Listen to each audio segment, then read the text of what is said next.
on board my favourite vessel of the fleet, the River King. Before we get into our trip today, I just give you all a brief safety announcement, so please listen carefully.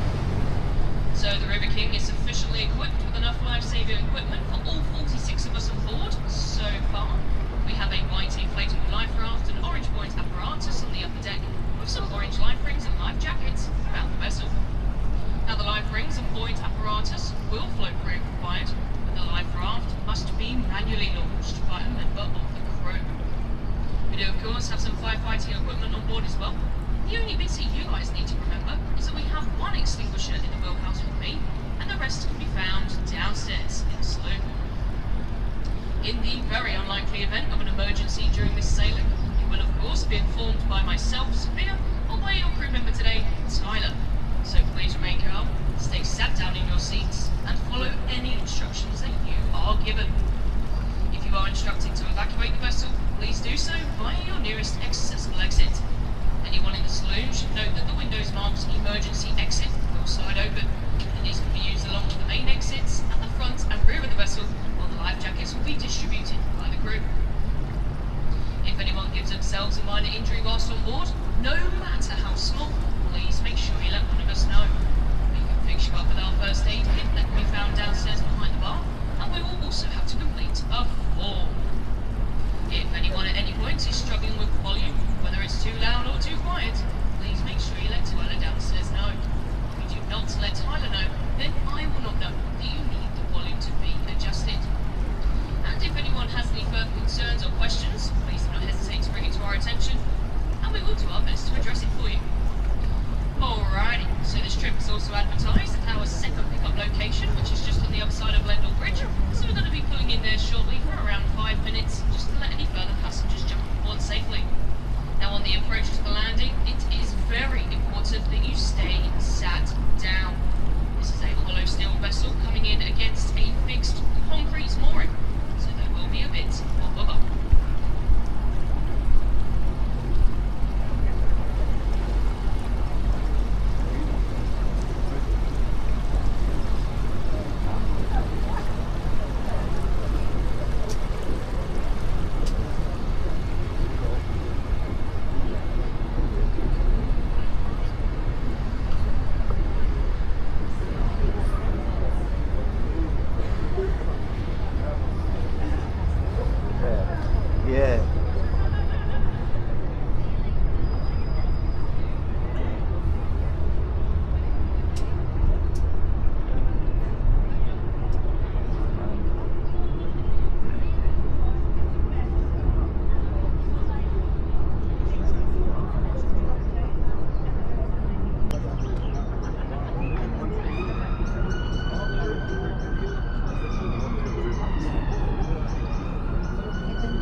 Spelt O-U-S-E. Now it is actually one of 5 oozes throughout the country, but the 6th longest river in the UK. It's a whopping 52 miles in length, and it starts up in the Dales with the River Ure, which is even bigger. It's 74 miles in length. And of course the Ouse ends with none other than the River Humber, which discharges famously to Spurnhead in the North Sea. River Ouse gets its name from the Celtic word Usa, and that originated before 780 AD and translates roughly to the phrase flowing water. So if you like, you could well say we've been sailing on the River for over 1300 years. Now the sections of the River that we are allowed to sail on span all the way from Poppleton down to Nimbin Loch and Weir. Castle Lock is where it becomes tidal, so our licenses terminate there. So I'm afraid to say, for any of you adrenaline junkies on board today, this is the non-tidal stretch of river, so it's going to be a pretty smooth sailing. So the plan for this trip is to power upstream towards our northernmost point, and just before we turn around, I'll begin the commentary. This gives you guys a little bit of time to settle into the sounds and rhythms of the boat, as well as, of course, find the bar. So until then, it's time to sit back, relax, and enjoy your cruise on the River Ouse.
does follow that route.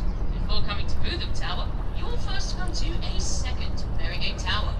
And it was actually that second tower that found its end during the Siege of York in the year 1644. A mine was placed underneath the second tower with the intention of completely destroying it.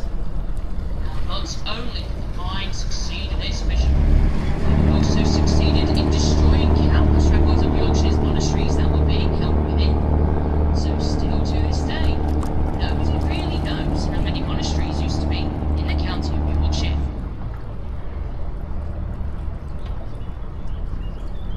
And directly ahead of us now, we have the home bridge of City Cruises York. It is, of course, Lendal Bridge, famously known for designing Westminster Bridge in London. So Lendal Bridge finally opened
tower and left with two very bad choices. They left to the mercy of an angry mob or John. So they unfortunately committed a mass slaughtering. Now, because of that, Plymouth Tower acts as a commemorative site. In the early springtime, the entirety